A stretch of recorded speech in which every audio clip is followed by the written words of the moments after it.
નમસ્કાર, મોર્નિંગ ન્યૂઝમાં આપનું હાર્દિક સ્વાગત છે. હું છું નિકેતા અને શરૂઆત કરીશું મુખ્ય સમાચારોથી. પ્રધાનમંત્રી નરેન્દ્ર મોદીનું પૂર્વોત્તરના અરુણાચલ પ્રદેશના આલોમાં ચૂંટણી સભાને સંબોધન. વિપક્ષ પર ત્રાસવાદીઓની ભાષાના ઉચ્ચારણનો કર્યો આક્ષેપ. આસામના મોરાનમાં કોંગ્રેસ પર સાધ્યું નિશાન, કહ્યું પ્રજાએ નક્કી કરવાનું છે કે દમદાર સરકાર જોઈએ છે કે દાગદાર સરકાર. પ્રધાનમંત્રી નરેન્દ્ર મોદી આજે મેં ભી ચોકીદાર શ્રેણીમાં વીડિયો કોન્ફરન્સિંગ દ્વારા દેશના 500 કેન્દ્રો પર કરશે સંબોધન. આ શોમાં જોડાશે કેન્દ્રીય નેતાઓ અને બૌદ્ધિકો.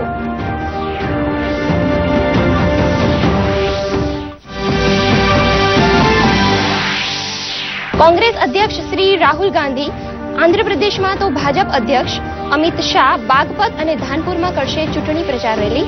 તો સમાજવાદી પાર્ટીએ ગોરખપુરથી રામભુવાલ નિષાદ અને કાનપુરથી રામકુમારને બનાવ્યા ઉમેદવાર.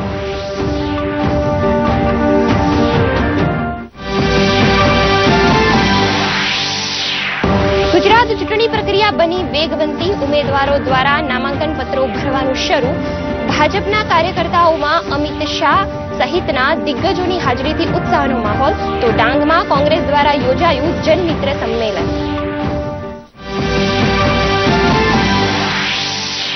ત્રણ દેશોના પ્રવાસ અંતર્ગત રાષ્ટ્રપતિ રામનાથ કોવિંદ પહોંચ્યા અંતિમ પડાવ ચીલીમાં. બોલિવિયામાં ભારતીય સમુદાયને કર્યું સંબોધન.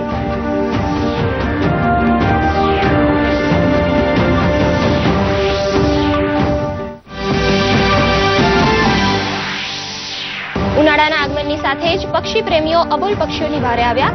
પક્ષીઓ માટે પાણીના કુંડા અને માળાનું કરી રહ્યા છે વિતરણ.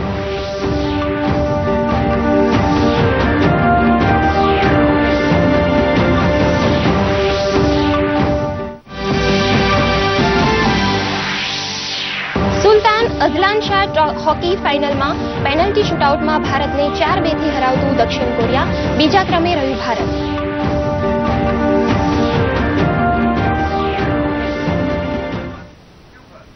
સમાચાર વિગતવાર જોઈએ. પ્રધાનમંત્રી નરેન્દ્ર મોદીએ શનિવારે દેશના પૂર્વોત્તર ભાગમાં લોકસભા ચૂંટણીનો પ્રચાર આરંભ કર્યો હતો. અરુણાચલમાં આલો ખાતે રેલીને સંબોધન કરીને પ્રધાનમંત્રીએ ચૂંટણી પ્રચારના શ્રી ગણેશ કર્યા હતા. તે પછી પ્રધાનમંત્રીએ આસામના મોરાન અને ગોહપુર ખાતે પણ ચૂંટણી રેલીને સંબોધી હતી. પોતાની સરકારના કામકાજની સિદ્ધિઓ ગણાવતા પ્રધાનમંત્રીએ વિરોધ પક્ષ પર પણ આકરા પ્રહાર કર્યા હતા. ગોહપુર ખાતે અંતિમ રેલીને સંબોધતા પ્રધાનમંત્રીએ જણાવ્યું હતું કે લડાઈ ઘૂસણખોરો સામેની હોય કે ભ્રષ્ટાચારીઓની સામેની હોય, પરંતુ તેઓ આસામ અને દેશની રક્ષા માટે ઉભા રહ્યા છે.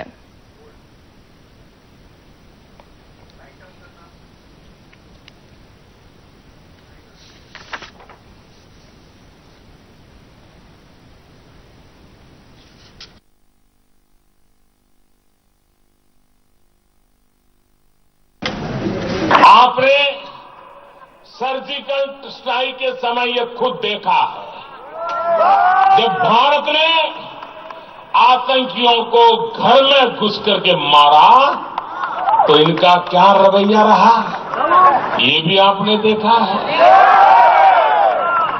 जब हमारे वैज्ञानिक दुनिया को हैरान कर देते हैं तो भी ये उसका मजाक उड़ाने के बहाने खोज लेते हैं. साथियों, जिस बात पर देश गर्व करता है उसी बात पर इन लोगों को दुख होता है. या पश्चिम बंगाल, चाय उगाने से लेकर चाय बनाने तक जो भी चाय से जुड़ा है उसकी तरफ ये देखना भी पसंद नहीं करते. वरना क्या कारण है कि दुनिया को मशहूर असम चाय पिलाने वाले 7 दशकों तक परेशानी में रहे, उनको मूल सुविधाएं तक नहीं मिल पाई. साथियों, चाय वालों का दर्द ये चाय वाला ही समझ सकता है.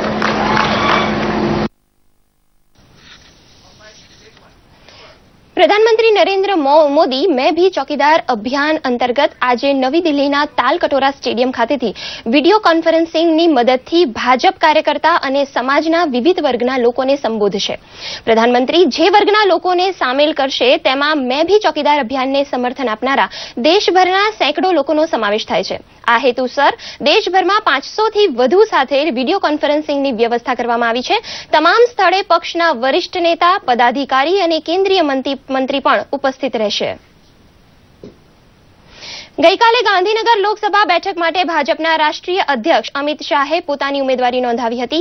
ગાંધીનગર કલેક્ટર કચેરી ખાતે રાષ્ટ્રીય નેતાઓ, ગૃહમંત્રી રાજનાથસિંહ, ઉદ્ધવ ઠાકરે, અરુણ જેટલી અને મુખ્યમંત્રી વિજય રૂપાણીની ઉપસ્થિતિમાં ઉમેદવારી પત્ર ભર્યું હતું.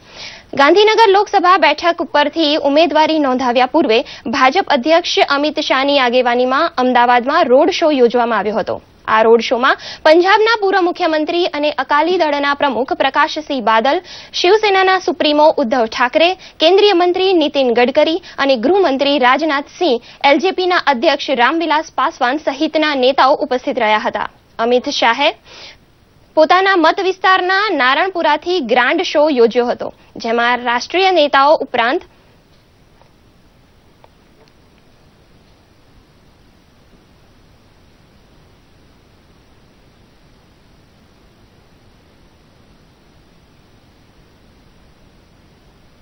ये चुनाव जो है एक ही मुद्दे पर लड़ा जाने वाला है कि इस देश का नेतृत्व कौन करेगा. आज ये देश का नेतृत्व कौन करेगा मैं पूछता हूं तो अरुणाचल से कन्याकुमारी और कामरूप से लेकर गांधीनगर तक हर जगह एक ही आवाज आती है, मोदी मोदी मोदी मोदी मोदी. और 5 साल के अंदर ही ये विश्वास क्यों बना है?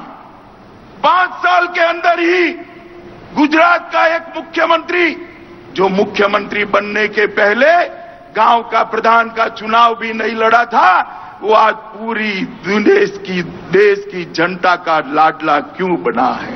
क्योंकि 70 साल तक देश की जनता जिस नेता की राह देख रही थी, वो नेतृत्व देश की जनता को श्री नरेंद्र मोदी जी में दिखाई पड़ता है. राहुल गांधी कांग्रेस पार्टी के राष्ट्रीय अध्यक्ष ये कहते हैं चौकीदार चोर है. बहनों भाइयों, मैं कहना चाहता हूं और नौजवानों आपसे मैं भी कहना चाहता हूं, डंके की चोट पर बोलो, चौकीदार चोर नहीं है बल्कि चौकीदार प्योर है. अब तक 56 वो सारे इकट्ठा है, हाथ में हाथ मिलाए, हाथ मिलाओ. लेकिन वो एक जो कहावत है ना, दिल मिले ना मिले, हाथ तो मिलना चाहिए. हमारा दिल मिल गया है. हमारी सोच एक है, विचार एक है, नेता एक है.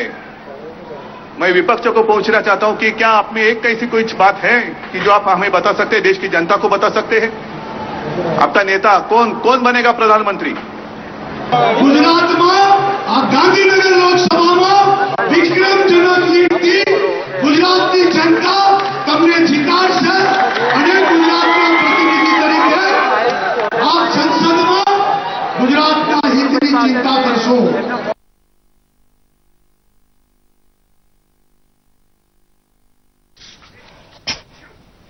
કોંગ્રેસ અધ્યક્ષ રાહુલ ગાંધી આજે આંધ્રપ્રદેશમાં રેલીઓને સંબોધન કરશે. બીજી તરફ ભાજપ અધ્યક્ષ અમિત શાહ આજે ઉત્તર પ્રદેશમાં ધામપુર અને બાગપતમાં રેલીને સંબોધશે. મતદાનની તારીખો નજીક આવી રહી છે તેમ તેમ દેશભરમાં ચૂંટણી પ્રચાર ચરમસીમાએ પહોંચવા લાગ્યો છે. તો સમાજવાદી પાર્ટીએ ગોરખપુરથી રામભુવાલ નિષાદ અને કાનપુરથી રામકુમાર બંને બનાવ્યા ઉમેદવાર. લોકસભાની ચૂંટણી સમયે ચોટીલાના પૂર્વ ધારાસભ્ય શ્યામજી ચૌહાણ ફરી ભાજપમાં જોડાતા કોંગ્રેસને વધુ એક ફટકો પડ્યો છે. ગાંધીનગરમાં મુખ્યમંત્રી વિજય રૂપાણીની હાજરીમાં શ્યામજી ચૌહાણ ભાજપમાં જોડાયા હતા. મુખ્યમંત્રીએ કેસરીયો ખેસ પહેરાવીને ભાજપમાં આવકાર્યા હતા. શ્યામજી ચૌહાણ પોતાના ટેકેદારો સાથે ભાજપમાં જોડાયા હતા. આ સાથે રાજકોટની લોધિકા તાલુકા પંચાયતના હોદ્દેદારો પણ તેમની સાથે ભાજપમાં સામેલ થયા હતા.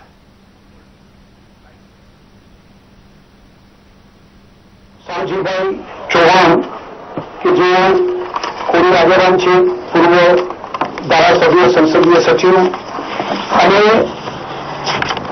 આપણા વર્ષોથી એ વિસ્તારમાં કોરી સમાજ માટે અનેકવિધ કામ કરતા એવા આગેવાન શામજીભાઈ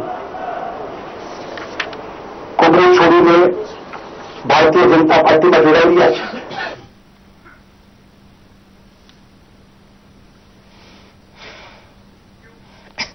ડાંગ જિલ્લા કોંગ્રેસ સમિતિ દ્વારા આયોજિત જનમિત્ર કાર્યકરોનું સંમેલન આહવા ખાતે યોજવામાં આવ્યું હતું. લોકસભા મત વિસ્તાર માટે વલસાડ જિલ્લાના કપરાડા ધામના ધારાસભ્ય જીતુભાઈ ચૌધરીને કોંગ્રેસ પક્ષની ટિકિટ મળી છે. ત્યારે આ સંમેલનમાં ડાંગ જિલ્લા કોંગ્રેસ પક્ષના ચૂંટાયેલા ધારાસભ્ય, જિલ્લા પંચાયતના સભ્યો, પ્રમુખ સભ્યો, ચૂંટાયેલા સરપંચો અને કાર્યકરો મોટી સંખ્યામાં ઉપસ્થિત રહ્યા હતા.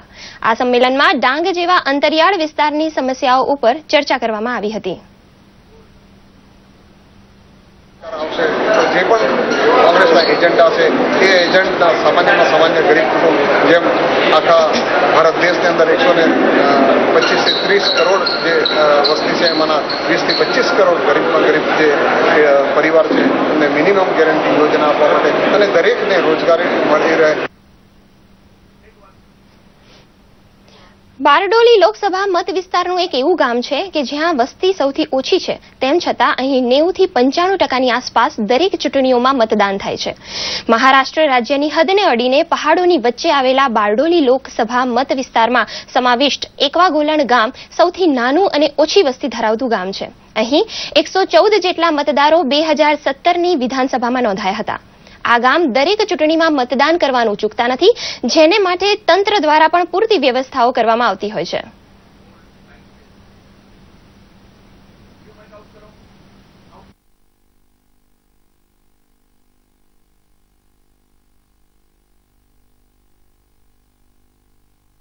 આ ગામની વસ્તી 150 છે. 90 થી 95% સરકારશ્રીને અમે કંઈક વોટિંગ કરીએ છીએ.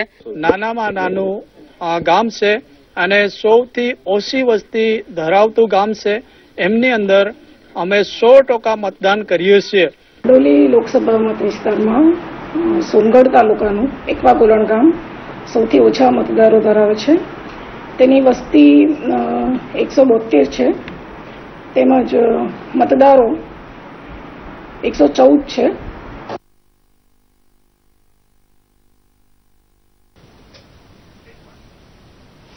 દેશ સહિત રાજ્યમાં લોકસભાની ચૂંટણીને લઈને ચૂંટણી પંચ દ્વારા જાગૃતિ કાર્યક્રમો આપવામાં આવી રહ્યા છે. ત્યારે સુરેન્દ્રનગરમાં શહેરની ગર્લ્સ સ્કૂલોમાં મતદારોમાં જાગૃતિ આવે તેવા હેતુથી ચિત્ર સ્પર્ધાનું આયોજન કરવામાં આવ્યું હતું, જેમાં અંદાજે 200 થી વધુ વિદ્યાર્થીનીઓને ભાગ લઈ મતદાર જાગૃતિ અંગેના ચિત્રો દોર્યા હતા. આ સ્પર્ધામાં પ્રથમ, દ્વિતીય અને ત્રીજા ક્રમાંકે આવનાર વિદ્યાર્થીઓને જિલ્લા કલેક્ટર તેમજ શાળા આચાર્યના હસ્તે સર્ટિફિકેટ તેમજ શિલ્ડ આપી સન્માનિત કરાયા હતા. આ પ્રસંગે જિલ્લા કલેક્ટર અને વિદ્યાર્થીનીઓએ લોકસભાની ચૂંટણીમાં અચૂક મતદાન કરી લોકશાહીના આ પર્વમાં ભાગ લેવા આહવાન કર્યું હતું.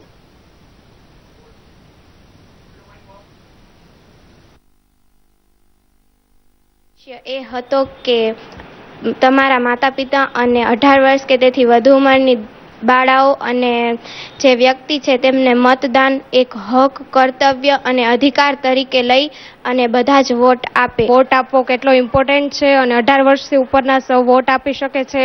હું પણ મારા ઘરમાં, મારી શેરીમાં જે કોઈ 18 વર્ષથી ઉપરના વોટર્સ છે એમને વિનંતી કરીશ કે તેઓ મતદાન અંગે જાગૃતિ લાવે. સ્કૂલના દરેક દીકરી, એમના પપ્પા, મમ્મી અને જેટલા લોકો એમના ઘરમાં મતદાન કરવા લાયકાત ધરાવતો હોય એમનું પત્ર લખીએ છીએ કે 23 એપ્રિલ તમે જઈને મતદાન કરો.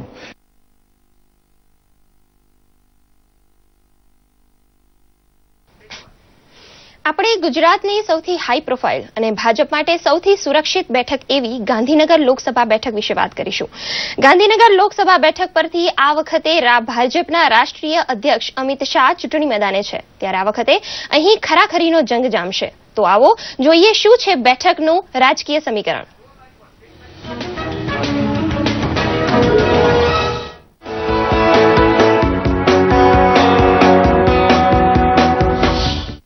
ગુજરાત રાજ્યની રાજધાની એવું ગાંધીનગર શહેર રાજ્ય અને દેશના રાજકારણનું કેન્દ્રબિંદુ છે.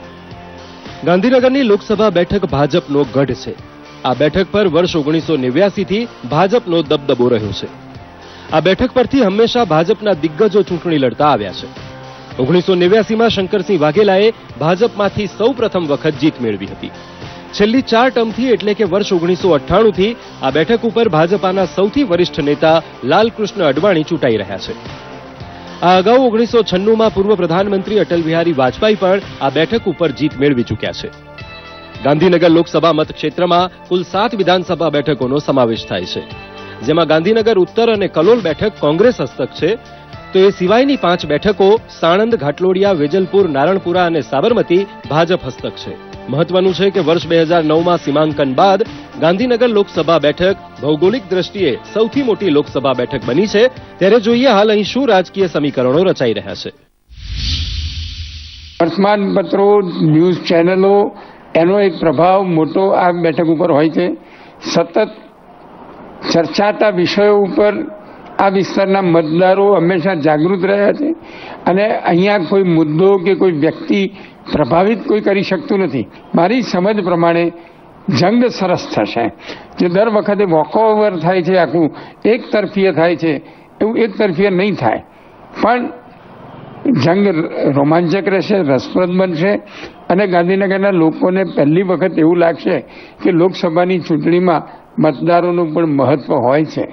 અહીંયા મોંઘવારીનો વિષય એટલો નથી નડતો, પણ ગાંધીનગર અને કલોલના ઇન્વોલ્વમેન્ટ પછી મોંઘવારી, કર્મચારીઓના પ્રશ્નો અને બાકીના જે જીએસટી અને નોટબંધીના ઇસ્યુ નોર્મલ ગ્રામીણ વિસ્તારોમાં એ ઉછળશે ખરા એવું મને લાગે છે. ગ્રામીણ વિસ્તારોમાં કોંગ્રેસનું પ્રભુત્વ આજે પણ છે, કારણ કે જિલ્લા પંચાયત કોંગ્રેસ પાસે છે અને કલોલ વિધાનસભા સતત બીજી વખત કોંગ્રેસ જીત્યું છે. એટલે તેનો ગ્રામીણ વિસ્તાર અને કલોલનો સેમી અર્બન વિસ્તાર પણ કોંગ્રેસ સાથે છે. અને સેમ થિંગ વેજલપુરનો કેટલોક સેમી અર્બન એરિયા છે એ પણ કોંગ્રેસ તરફી રહેશે. સાણંદનો પણ ગ્રામીણ વિસ્તાર છે એ પણ કોંગ્રેસ તરફી રહેશે. એટલે કદાચ આ કોંગ્રેસ ભાજપનો પહેલી વખત રોમાંચક મુકાબલો આ વખતની ચૂંટણીમાં જોવા મળશે. ગાંધીનગર લોકસભા બેઠક ઉપર સૌથી વધારે પ્રવાસન સ્થળો આવેલા છે, જેમાં અક્ષરધામ, સરખેજના રોજા, Mahatma Mandir, Gujarat international finance tech city એટલે કે ગિફ્ટ સિટી સહિતના સ્થળોનો સમાવેશ થાય છે. ગાંધીનગરમાં દર 2 વર્ષે યોજાતી ગ્લોબલ વાઇબ્રન્ટ સમિટને કારણે હવે ગાંધીનગર શહેર આંતરરાષ્ટ્રીય નકશા ઉપર પણ ચમકી ચૂક્યું છે. અહીંનું અર્થતંત્ર જીઆઈડીસીમાં સ્થપાયેલા ભારે ઉદ્યોગોથી ધમધમે છે. ગાંધીનગર લોકસભા બેઠકમાં કુલ 15,55,000 જેટલા મતદારો છે. છેલ્લા 3 દાયકાથી ગાંધીનગરવાસીઓની રેલવે કનેક્ટિવિટીની માંગ પડતર છે, તો આ સાથે ખેડૂતોના પ્રશ્નો અને કર્મચારીઓના પ્રશ્નોના મુદ્દે લોકોમાં અસંતોષ જોવા મળ્યો હતો. કે જે કોઈ ઉમેદવાર ચૂંટાય તેણે ગાંધીનગરના પ્રાંત પ્રશ્નોમાં અત્યાર સુધી કોઈએ રસ લીધો નથી, કે રસ લેતા થાય અને આવા અગત્યના પ્રશ્નો તરફ પોતાનું ધ્યાન કેન્દ્રિત કરે અને લોકો પર પડી રહેલ કર ભારણ ઘટાડવાનું કાંઈક આયોજન કરે. કારણ કે મહાનગરપાલિકાથી ત્યારે એક એવું વચન આપવામાં આવ્યું હતું કે કર નાખવામાં આવશે નહીં અને 5 વર્ષ સુધી કર રાહત આપવામાં આવશે, જે વચન પણ કોઈ પક્ષે પાડ્યું નથી. આ વિધાનસભાએ ગાંધીનગરને મેટ્રો ટ્રેન આપવાનો ઠરાવ કર્યો, છતાં આજની તારીખે ગાંધીનગરને મેટ્રો ટ્રેન મળી નથી. આમ તો ગાંધીનગરનો વિકાસ ખૂબ જ સારો થઈ રહ્યો છે અને ખૂબ જ ઝડપથી થઈ રહ્યો છે, પરંતુ થોડીક અમદાવાદ સાથેની કનેક્ટિવિટી વધારે મળે અમને તો અમને વધારે બેનિફિટ થાય અને સમયની બચત પણ કરી શકીએ છીએ.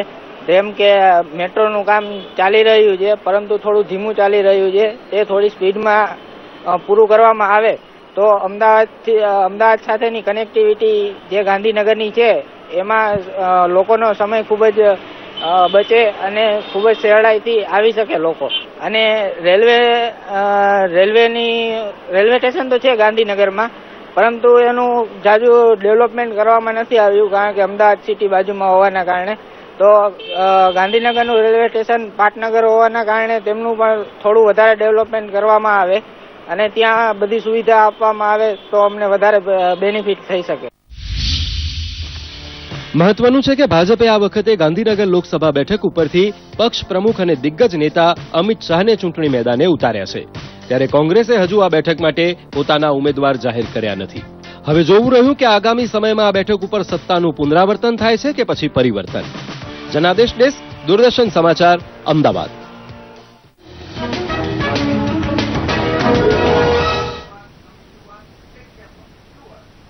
મોરબી પોલીસ વડા ડોક્ટર કરણરાજ વાઘેલાના માર્ગદર્શન હેઠળ ચૂંટણી પ્રક્રિયા દરમિયાન કાયદો અને વ્યવસ્થાને વેગવંતી બનાવાઈ છે, જેમાં CRPC કાયદા હેઠળ 3333ની અટકાયત કરાઈ છે. પ્રોહિબિશન ધારા હેઠળ 131 કેસ કરવામાં આવ્યા છે, જેમાં વાહન અને મુદ્દામાલ સહિત 21,35,000નો મુદ્દામાલ કબજે કરાયો છે. જિલ્લામાં 905 પરવાનાવાળા હથિયાર પોલીસ સ્ટેશનમાં જમા લેવાયા છે, તેમજ 3 ઈસમ પાસેથી ગેરકાયદેસર હથિયાર કબજે કરી કાર્યવાહી કરવામાં આવી છે. લેવામાં આવેલા છે મોરબી જિલ્લા પોલીસ દ્વારા. એ ઉપરાંત પાસાની 21 જેટલી પ્રપોઝલો મોકલવામાં આવેલી છે. તડીપારની પણ 20 જેટલી પ્રપોઝલો મોકલવામાં આવી છે. અત્યાર સુધીમાં જિલ્લા કલેક્ટર શ્રી અને એડિશનલ કલેક્ટર સાહેબ એમના સહયોગથી 5 જેટલા વ્યક્તિઓને તડીપાર જિલ્લામાંથી કરી દેવામાં આવ્યા છે. એ ઉપરાંત 5 જેટલા વ્યક્તિઓને પાસામાં અટક કરીને રાજ્યની અલગ અલગ જેલોમાં મોકલી આપવામાં આવેલા છે. પ્રોહિબિશન 93 જે અટકાયતી પગલાં છે, પ્રોહિબિશનના કેસ વારંવાર જેની વિરુદ્ધ થતા એવા લોકો વિરુદ્ધ 400 લોકો વિરુદ્ધ અટકાયતી પગલાં પ્રોહિ 93 મુજબ લેવડાવવામાં આવેલા છે. મોરબી જિલ્લા પોલીસ દ્વારા અલગ અલગ 13 જેટલી ચેકપોસ્ટ ઊભી કરવામાં આવી છે, જેમાં 13 ચેકપોસ્ટ ઉપર અત્યાર સુધીમાં 5 જેટલા દારૂના કેસો કરવામાં આવેલા છે.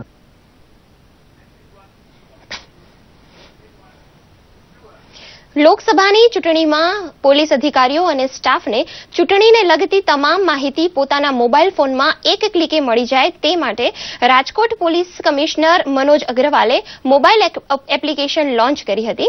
રાજકોટ શહેર વિસ્તારમાં આવેલા સંવેદનશીલ બૂથથી માંડી શહેરના તમામ CCTV કેમેરા, લોકેશન અધિકારીઓના લોકેશન તેમજ આરોપીઓને ગુન્હાહિત ઇતિહાસ સહિતની માહિતી મળી રહેશે.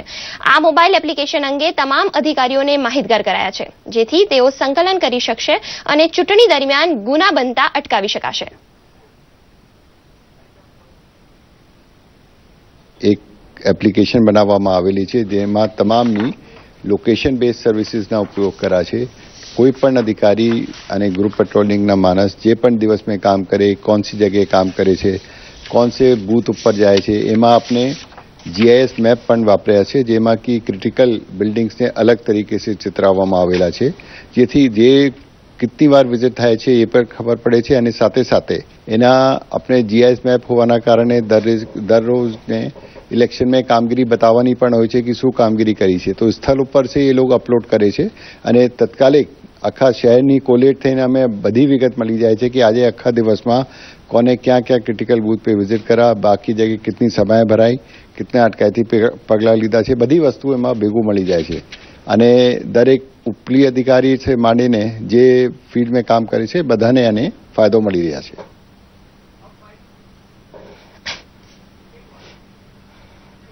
રાજ્યમાં ત્રીજા તબક્કામાં 23 એપ્રિલના રોજ લોકસભાની ચૂંટણી યોજાવાની છે, ત્યારે આગામી લોકસભાની ચૂંટણીને લઈને આજે શહેરાનગરમાં તેમજ તાલુકાના ગ્રામ્ય વિસ્તારના ગામોમાં શહેરા CISFના જવાનો તેમજ શહેરા પોલીસ દ્વારા ફ્લેગ માર્ચ કરવામાં આવી હતી. તાલુકાની ભૌગોલિક પરિસ્થિતિથી આર્મીના જવાનો વાકેફ થાય અને કાયદો વ્યવસ્થા જળવાઈ રહે તે સંદર્ભે આ જ ફ્લેગ માર્ચ યોજવામાં આવી હતી. તો અમરેલી ખાતે પણ ઇન્ડિયન તિબેટિયન પોલીસ ફોર્સ દ્વારા ફ્લેગ માર્ચ યોજાઈ હતી.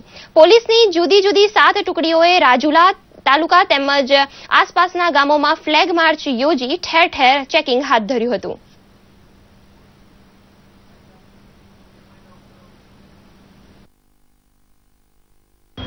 શહેરા પોલીસ વિસ્તારમાં ચૂંટણી પ્રક્રિયા શાંતિભય, નિર્ભય અને શાંતિ રીતે પૂર્ણ થાય તે હેતુસર ટાઉનમાં તેમજ શહેરા પોલીસ વિસ્તારોમાં આવેલ વિસ્તારમાં ફ્લેગ માર્ચ કરવામાં આવેલ છે.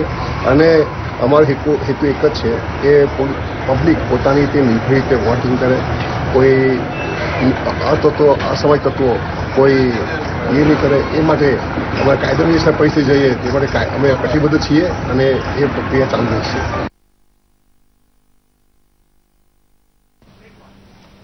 ત્રણ દેશોના પ્રવાસના અંતિમ પડાવમાં રાષ્ટ્રપતિ રામનાથ કોવિંદ શનિવારે ચીલી પહોંચ્યા હતા. વિમાની મથકે રાષ્ટ્રપતિ રામનાથ કોવિંદનું ભવ્ય સ્વાગત થયું હતું. રાષ્ટ્રપતિ આજે ચીલીના પ્રમુખ સેબેસ્ટિયન પિનેરા સાથે મુલાકાત કરશે. બંને દેશો વચ્ચે પ્રતિનિધિમંડળ કક્ષાની મંત્રણા પણ થવાની છે. રાષ્ટ્રપતિ કોવિંદ ચીલી વિશ્વવિદ્યાલયમાં એક કાર્યક્રમને પણ સંબોધશે. આ પહેલા રાષ્ટ્રપતિ રામનાથ કોવિંદે બોલિવિયામાં પ્રવાસી ભારતીયોના કાર્યક્રમમાં ભાગ લીધો હતો. રાષ્ટ્રપતિએ પ્રવાસી ભારતીયોને ભારતના આર્થિક વિકાસમાં સહયોગ આપવાની અપીલ કરી હતી.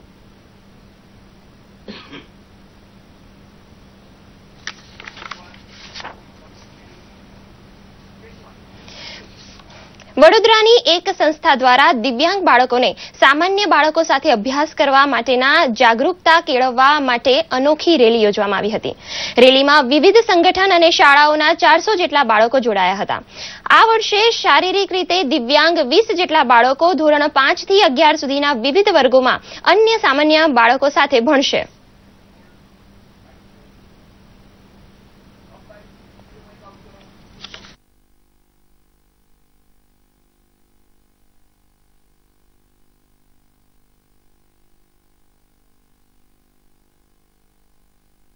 બાળકો જોડાયા છે અમારી સાથે.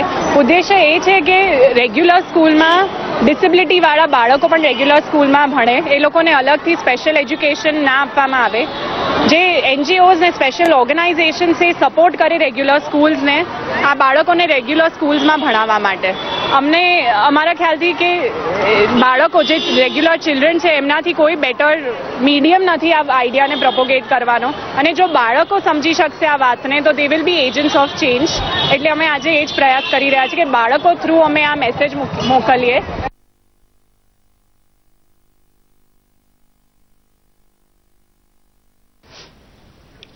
ભારતીય નૌસેના દ્વારા લોનાવાલાથી શરૂ કરાયેલા આઈએનએસ શિવાજીની પ્લેટિનમની ઉજવણીના ભાગરૂપે motor car rally Jamnagar INS Valsura ખાતે આવી પહોંચી હતી. મોટરકાર રેલી લઈને આવેલા તમામ નેવીના જવાનોનું ભવ્ય સ્વાગત કરાયું હતું. મોટરકાર રેલીને જામનગરની નેવી વાલસુરાના કમાન્ડિંગ ઓફિસર દ્વારા ફ્લેગ ઓફ સેરેમની દ્વારા પ્રસ્થાન કરાવી અન્ય રાજ્યમાં જવા રવાના કરાઈ હતી. આ પ્રસંગે નેવી વાલસુરાના તમામ જવાનો દ્વારા કાર ચાલકોનું મનોબળ વધારવા પ્રોત્સાહન આપવામાં આવ્યું હતું.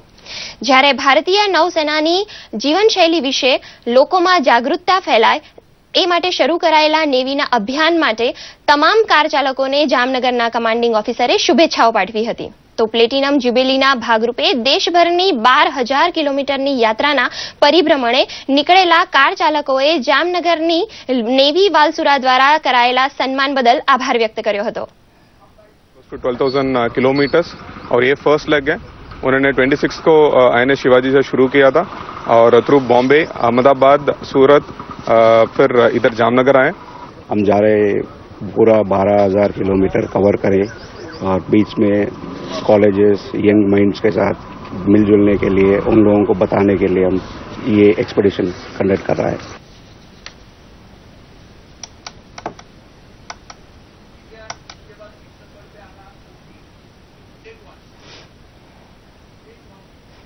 સુલતાન અઝલાન શાહ હોકી સ્પર્ધાની ફાઇનલમાં દક્ષિણ કોરિયાએ ભારતને હાર આપી છે. પેનલ્ટી શૂટઆઉટમાં દક્ષિણ કોરિયાએ ભારતને 4-2 થી હરાવ્યું હતું. નિર્ધારિત સમય સુધી એક અંકોની બરાબરી બાદ પેનલ્ટી શૂટઆઉટ દ્વારા મેચમાં નિર્ણય આવ્યો. મહત્વનું છે કે અઝલાન શાહ હોકી ટુર્નામેન્ટમાં ભારત બીજા ક્રમે રહ્યું છે.